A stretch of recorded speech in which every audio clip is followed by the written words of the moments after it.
నమస్కారం N9 news కి స్వాగతం. హెడ్లైన్ చూద్దాం.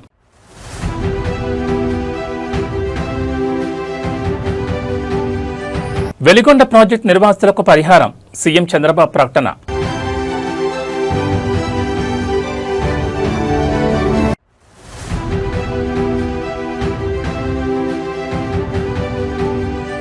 ఉత్తరాంధ్ర ప్రగతికి సరికొత్త మైలురాయి. కమర్షియల్ ఫ్లైట్లో భోగాపురం చేరుకున్న నారా లోకేష్.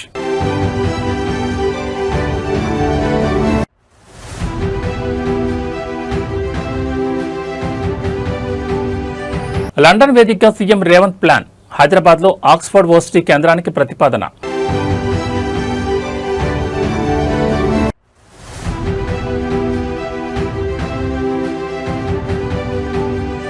యూత్ స్పేస్ స్టార్టప్లతో ప్రధాని మోడీ భేటీ. భారత అంతరిక్ష రంగానికి సంపూర్ణ మద్దతు హామీ. ఇక డీటెయిల్స్ చూస్తే వెలిగొండ ప్రాజెక్టు నిర్వాసితులకు ఆంధ్రప్రదేశ్ కూటమి ప్రభుత్వం మరో తీపి కబురు అందించింది. అమరావతిలో జరిగిన కార్యక్రమంలో ముఖ్యమంత్రి చంద్రబాబు నాయుడు నిర్వాసితులకు 3వ విడత ఆర్&ఆర్ పరిహారం కింద 250 కోట్ల చెక్కును స్వయంగా అందజేశారు. ప్రాజెక్టు మొదటి దశను త్వరలోనే ప్రారంభించేందుకు ప్రభుత్వం శరవేగంగా అడుగులు వేస్తోంది. పోల సుబ్బయ్య వెలిగొండ ప్రాజెక్టు వల్ల ముంపున గురైన నిర్వాసిత కుటుంబాలను ఆదుకునేందుకు కూటమి ప్రభుత్వం అత్యంత ప్రాధాన్యత ఇస్తోంది. ఇందులో భాగంగా ఇప్పటి వరకు 3 విడతల్లో మొత్తం 768 కోట్ల పరిహారాన్ని నేరుగా నిర్వాసితులకు అందించినట్లు ప్రభుత్వం ప్రకటించింది. దీంతో ప్రాజెక్టుకు సంబంధించిన ఆర్&ఆర్ పనులు దాదాపు 85% మేర పూర్తయ్యాయి.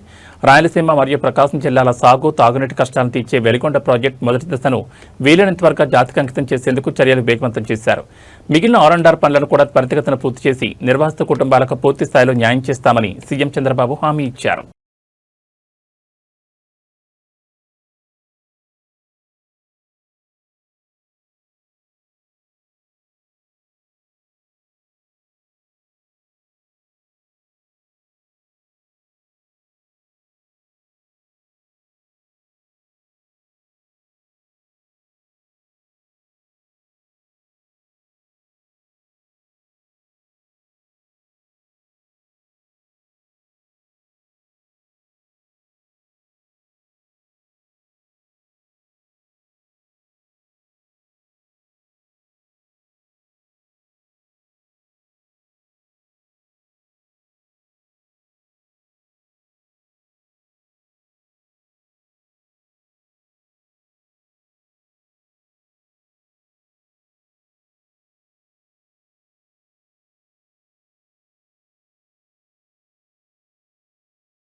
ఉత్తరాంధ్ర అభివృద్ధికి నిదర్శనంగా నిలిచిన భోగాపురం అల్లూరు సీతారామరాజు అంతర్జాతీయ విమానాశ్రయంలో వాణిజ్య విమాన సర్వీసులు ప్రారంభమయ్యాక తొలిసారిగా సాధారణ ప్రయాణికులతో కలిసి కమర్షియల్ ఫ్లైట్లో విద్యా ఐటీ శాఖల మంత్రి నారా లోకేష్ ఆగమనం జరిగింది. ఎయిర్పోర్టుకు చేరుకున్న మంత్రి లోకేష్కు తెలుగుదేశం పార్టీ శ్రేణులు, ప్రజాప్రతినిధులు ఘనస్వాగతం పలికారు. విమానాశ్రయంలో కార్యకలాపాలు ప్రారంభమైన తర్వాత మొదటిసారి కమర్షియల్ ఫ్లైట్లో వచ్చిన మంత్రి నారా లోకేష్కు టీడీపీ రాష్ట్ర అధ్యక్షులు పల్లా శ్రీనివాసరావు, విజయనగరం ఎంపీ కలిసెట్టి అప్పలనాయుడు, ఎమ్మెల్యేలు లోకం నాగం మాధవి, విష్ణుకుమార్ రాజు, ఈశ్వర్రావులు ఘనంగా పూలమాలతో స్వాగతం పలికారు. ఈ కార్యక్రమంలో MLC Vepada Chiranjeevi, Vizianagaram parliament party అధ్యక్షులు కిమిడి నాగార్జున, విశాఖపట్నం పార్లమెంట్ పార్టీ అధ్యక్షులు చోడే వెంకట పట్టాభిరామ్, మాజీ ఎమ్మెల్సీ దువ్వారపు రామారావులతో పాటు భారీ సంఖ్యలో కూటమి నాయకులు పాల్గొన్నారు. భోగాపురం ఎయిర్పోర్ట్ అందుబాటులోకి రావడంతో ఉత్తరాంధ్ర పారిశ్రామిక, రవాణా రంగాల్లో నూతన అధ్యాయం మొదలైందని నేతలు హర్షం వ్యక్తం చేశారు.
తెలంగాణలో విద్యా పరిశోధన రంగాలను ప్రపంచ స్థాయికి తీసుకెళ్లేందుకు ముఖ్యమంత్రి రేవంత్ రెడ్డి లండన్ వేదికగా సరికొత్త వ్యూహం రచించారు. 900 ఏళ్ల చరిత్ర కలిగిన ప్రపంచ ప్రఖ్యాత ఆక్స్ఫర్డ్ యూనివర్సిటీని సందర్శించిన సీఎం రేవంత్ నేతృత్వంలోని తెలంగాణ రైజింగ్ ప్రతినిధి బృందం హైదరాబాద్లో ఆక్స్ఫర్డ్ కేంద్రాన్ని ఏర్పాటు చేయాలని వర్సిటీ ప్రతినిధులను అధికారికంగా ఆహ్వానించారు. Oxford Blavatnik school of government professor Maya Tudor, Balliol college professor Faisal దేవ్జీలతో సమావేశమైన సీఎం హైదరాబాద్ను గ్లోబల్ ఎడ్యుకేషన్ హబ్గా మార్చే ప్రణాళికలను వివరించారు. ఎగ్జిక్యూటివ్ ఎడ్యుకేషన్ రీసెర్చ్ సెంటర్లను తెలంగాణ తీసుకురావాలని కోరగా ప్రొఫెసర్లు సానుకూలంగా స్పందించారు. డిసెంబర్లో హైదరాబాద్లో జరిగే తెలంగాణ రైజింగ్ గ్లోబల్ సమ్మిట్కు ఆక్స్ఫర్డ్ బృందాన్ని సీఎం ఆహ్వానించారు. అనంతరం చారిత్రాత్మక సోమర్విల్ కాలేజీలో మాజీ ప్రధాని ఇందిరాగాంధీ చిత్రపటాన్ని తిలకించిన ముఖ్యమంత్రి ఆ తర్వాత జీఎంఆర్ గ్రూప్ నిర్వహిస్తున్న యుటిలిటా బౌల్ను పరిశీలించారు. GMR corporate chairman Kiran Kumar గంత్తో కలిసి తెలంగాణలో అంతర్జాతీయ స్థాయి క్రీడా మౌలిక సదుపాయాల కల్పన మరియు పెట్టుబడిపై విస్తృతంగా చర్చించారు.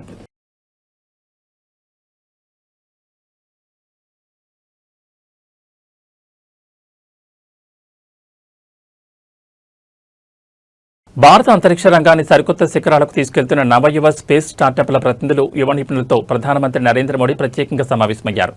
దేశీయంగా అభివృద్ధి చెందుతున్న స్పేస్ టెక్నాలజీ పరిశోధనలు మరియు స్టార్టప్ల పురోగతిపై ప్రధాని వారితో క్షుణ్ణంగా చర్చించారు. ఈ సమావేశంలో అంతరిక్ష రంగంలోకి అడుగుపెట్టి సరికొత్త ఆవిష్కరణలు చేస్తున్న యువత యొక్క సాహసాన్ని, రిస్క్ తీసుకునే తత్వాన్ని ప్రధాని మోడీ మనస్ఫూర్తిగా అభినందించారు. సాంకేతిక సరిహద్దులను అధిగమిస్తూ ప్రపంచ వేదికపై భారత్ను ముందు వరుసలో నిలుపుతున్న యువ ఇంజనీర్లు, శాస్త్రవేత్తల కృషి అద్భుతమని కొనియాడారు. అంతరిక్ష రంగంలో వినూత్న ప్రయోగాలకు శ్రీకారం చుడుతున్న స్పేస్ స్టార్టప్లకు కేంద్ర ప్రభుత్వం తరఫున పూర్తిస్థాయి మద్దతు, ప్రోత్సాహం అందిస్తామని ప్రధాని మోడీ హామీ ఇచ్చారు. ప్రైవేట్ రంగానికి స్పేస్ మార్గాన్ని సుగమం చేయడం ద్వారా భారత యువత సరికొత్త మైలురాళ్లను అధిగమిస్తుందని ఆకాంక్షించారు.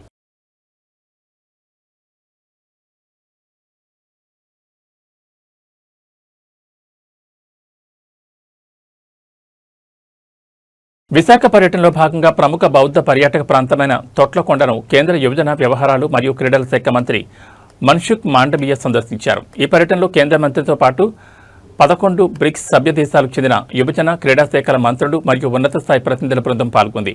తొట్లకొండ ప్రాంగణం చేరుకున్న కేంద్ర మంత్రి మన్సుఖ్ మాండవీయ మరియు విదేశీ ప్రతినిధులు అక్కడ మొక్కలు నాటారు. అనంతరం తొట్లకొండలోని చారిత్రాత్మక మహాస్తూపం, ప్రాచీన నీటి బావులు, పాకశాల మరియు ధ్యాన కేంద్రాలను అత్యంత ఆసక్తిగా పరిశీలించారు. ఈ సందర్భంగా అక్కడి పురావస్తు ఆనవాళ్లను నిర్మించిన పద్ధతులను చూసి విదేశీ ప్రతినిధులు అచ్చరువొందారు. తొట్లకొండ యొక్క చారిత్రాత్మక నేపథ్యాన్ని, నాటి బౌద్ధ సన్యాసుల జీవన విధానాన్ని మరియు కళింగ ప్రాంతంతో ఉన్న వ్యాపార, సాంస్కృతిక సంబంధాలను టూరిజం గైడ్లు విదేశీ ప్రతినిధులకు సమగ్రంగా వివరించారు. విశాఖ తీరంలో ఉన్న ఈ పురాతన బౌద్ధ క్షేత్ర విశిష్టత అంతర్జాతీయ స్థాయిలో గుర్తింపు పొందడంపై స్థానికులు హర్షం వ్యక్తం చేస్తున్నారు.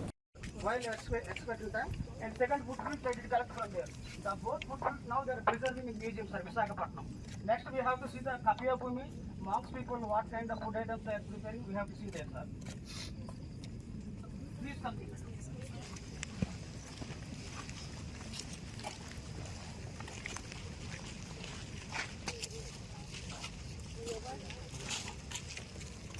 Please come this way, sir. Please come.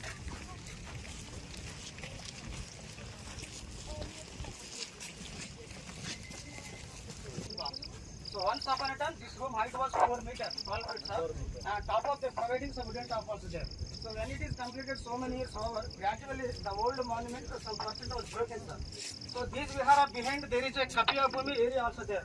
Kapia Bhumi, it is the Pali language word, means kitchen complex. In the Kapia Bhumi, there is the Pakasala. Pakasala means kitchen room. Second room, Bandagora, food material storeroom. What kind of food items they are having, they are keeping in the middle room. The last one, small room is the responsibility. That person is there. And the vihara, the 3 rooms opposite, there is a large room also there. That is the Upasana dining hall. So finally, Buddhist means monks they were lived here. 22A నిషేధ జాబితా పేరుతో ప్రజల సొంత భూములను కబ్జా చేసే హక్కు కాంగ్రెస్ ప్రభుత్వానికి ఎవరిచ్చారని మాజీ మంత్రి BRS MLA tea Harish Rao ఘాటుగా ప్రశ్నించారు. ఇది 30% కమిషనర్ల సర్కారని స్వయంగా ప్రజలే బహిరంగంగా వ్యాఖ్యానిస్తున్నారని ఆయన ఆరోపించారు. మేడ్చల్ జిల్లా బోడుప్పల్ మున్సిపల్ కార్పొరేషన్ పరిధిలోని తిరుమల మెడోస్, లక్ష్మీ గణపతి కాలనీ మరియు హేమనగర్ కాలనీలకు చెందిన వందలాది మంది 22A బాధితులు హరీష్ రావును కలిసి తమ భూములు, ఇళ్ల రిజిస్ట్రేషన్లు ఎదుర్కొంటున్న తీవ్ర ఇబ్బందులను విన్నవించుకున్నారు. బాధితులు తమ ఆవేదనను వెళ్లగక్కుతుంటే గుండె కలిచివేసిందని హరీష్ రావు తీవ్ర దిగ్భ్రాంతిని వ్యక్తం చేశారు. దశాబ్దాలుగా నివాసం ఉంటున్న సామాన్యుల స్థలాలను 22A నిషేధ జాబితాలో చేర్చి తీవ్ర వేధింపులకు గురిచేస్తున్నారని మండిపడ్డారు. బాధితుల తరపున బీఆర్ఎస్ పార్టీ పెద్ద ఎత్తున పోరాటం చేస్తుందని, బాధితులకు న్యాయం జరిగే వరకు ప్రభుత్వాన్ని నిలదీస్తూనే ఉంటామని స్పష్టం చేశారు.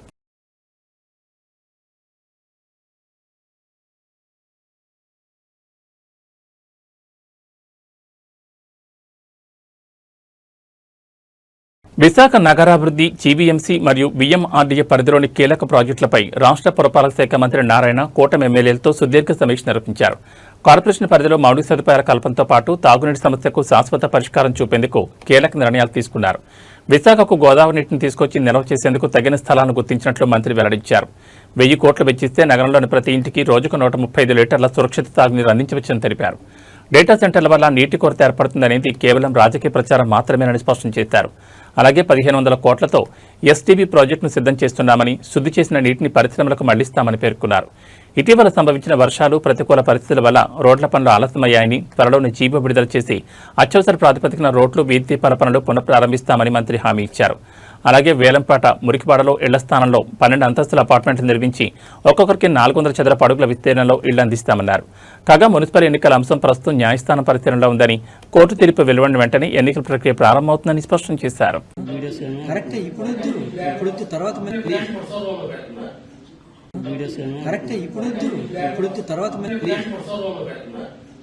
మంచిర్యాల జిల్లా కాంగ్రెస్ పార్టీలో వర్గపోరు ఒక్కసారిగా బహిర్గతమై తీవ్ర కలకలం రేపుతోంది. స్థానిక ఎమ్మెల్యే ప్రేమ్సాగరరావు వైఖరిపై తీవ్ర అసంతృప్తితో ఉన్న ఆయన సొంత వర్గీయులు, ముఖ్య నేతలు ఒక్కొక్కరుగా పక్కకు జరుగుతూ రాష్ట్ర మంత్రి వివేక్ వెంకటస్వామి వర్గంలో చేరిపోవడం జిల్లా రాజకీయాల్లో హాట్ టాపిక్ గా మారింది.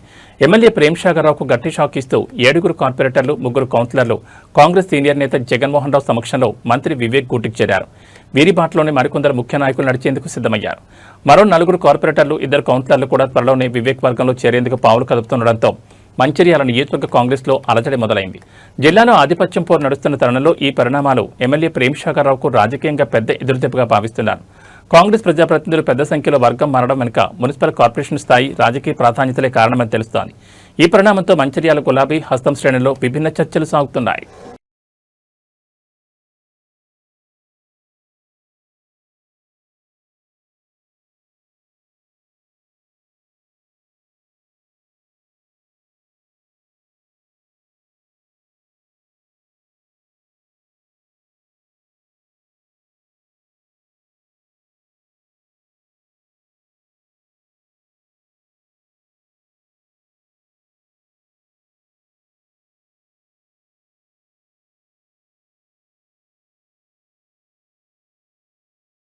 పోలీస్ అధికారులు, సార్లు డైరెక్ట్గా చేతుల్లోంచి లంచాలు తీసుకోరు. మీరు రోడ్డు పక్కన ఉన్న పాన్ డబ్బా వాళ్ళకు కానీ, బండి కొట్టు వారికి కానీ డబ్బులు పంపితే చాలు. తర్వాత వారి దగ్గర నుంచి సార్లు వసూలు చేసుకుంటారు. సంగారెడ్డి జిల్లా పటాన్చెరు పరిధిలో ట్రాఫిక్ పోలీసుల తీరుపై ఓ స్థానికుడు తీసిన వీడియో ఇప్పుడు సోషల్ మీడియాలో తీవ్ర కలకలం రేపుతోంది. పటాన్చెరు ప్రాంతంలో వాహనదారులను ఆపి చెకింగ్ పేరిట జరిమానాలు విధిస్తున్న ట్రాఫిక్ సిబ్బంది ఆన్ రికార్డు నమోదు చేయకుండా తమకు కావాల్సిన లంచాల సొమ్మును క్యూఆర్ కోడ్లు, గూగుల్ పే లేదా నగదు రూపంలో పక్కనే ఉన్న పాన్ డబ్బాలు, బండి కోట్ల వద్ద చెల్లించాలని సూచిస్తున్నట్లు ఆరోపణలు వెల్లువెత్తున్నాయి.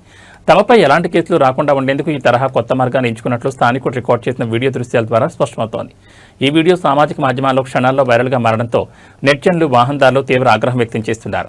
చట్టాన్ని రక్షించాల్సిన అధికారులే ఇలా పక్కదారి పట్టి లంచాలు వసూలు చేయడంపై విమర్శలు వెల్లువెత్తున్నాయి.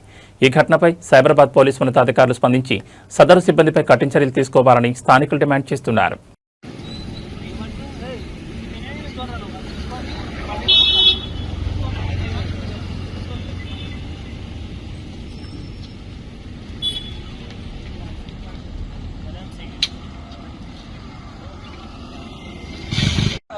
रुका है पुलिस वाला, वो मेरे को वापस भेजा, कैश लेके आओ अभी बोल रहे हैं। पहले इधर डालो बोला, वो फाइन ही नहीं ले रहा मेरे से। मैं बोला मेरे वाइफ को बुला तो मैं क्या डॉक्यूमेंट चाहिए तुमको, सब डॉक्यूमेंट दिखाया, मेरा सब क्लियर है। इधर वो मैं गाड़ी नहीं रुकाया, वो ऐसा खींच रहा है ना, मैं नहीं रुकाया गाड़ी, तो गिराने वाला था मेरे को, तो वो क्या बोल रहा है, तू भाग रहा है बोल के मैं खींच रहा हूँ बोल रहा है।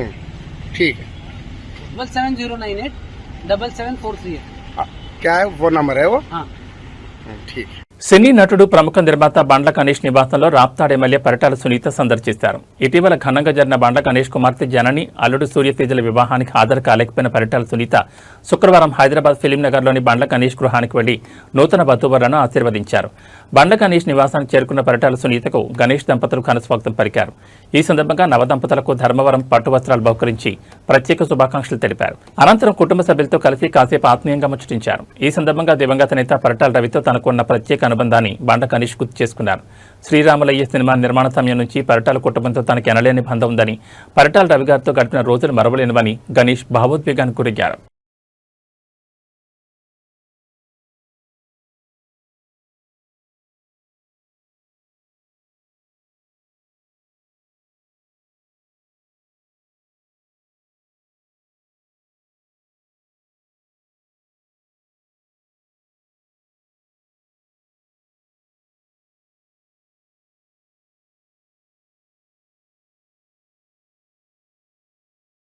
యాదాద్రి భువనగిరి జిల్లాలో అర్ధరాత్రి ఘోర ప్రమాదం సంభవించింది. చౌటప్పల్ మండలం ధోతిగూడెంలోని హౌజెల్ ల్యాబ్స్ ఫార్మా యూనిట్లో రియాక్టర్ ఒక్కసారిగా పేలిపోవడంతో ఇద్దరు కార్మికులు అక్కడికక్కడే దుర్మరణం చెందారు.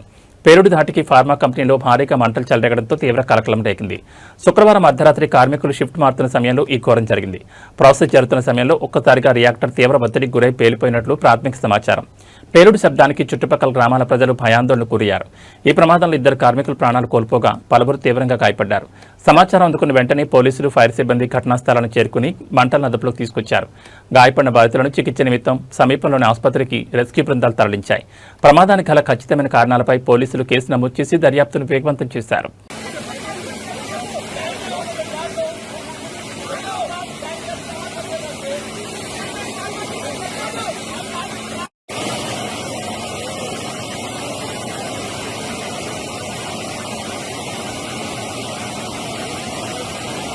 ఇక బంగారం విషయానికి వస్తే తాజా బులియన్ మార్కెట్ సమాచారం ప్రకారం 24 క్యారెట్ల 10 గ్రాముల స్వచ్ఛమైన బంగారం ధర ఏకంగా ₹1,520 పెరిగి ₹1,63,090కి చేరుకుంది. పసిడి రికార్డు స్థాయిలో ఎగబాగడంతో విపణిలో తీవ్ర సంచలనం వ్యక్తమవుతోంది. అంతర్జాతీయంగా చోటు చేసుకుంటుంది పరిణామాలు, డిమాండ్ పెరుగుదలే ఈ రేట్ల పెంపున కారణమని నిపుణులు పేర్కొంటున్నారు. మరోవైపు ఆభరణాల తయారీకి ఉపయోగించే 22 క్యారెట్ల 10 గ్రాముల బంగారం ధర కూడా 1,400 ఎగబాకి ₹1,49,500 వద్ద పలుకుతోంది. అయితే తెలుగు రాష్ట్రాల్లోని వివిధ నగరాలను బట్టి ఈ ధరల్లో స్వల్ప వ్యత్యాసాలు ఉండే అవకాశం ఉందని, ప్రచురితమైన ఈ రేట్లకు అదనంగా 3% జీఎస్టీ వర్తిస్తుందని మార్కెట్ వర్గాలు వెల్లడించాయి.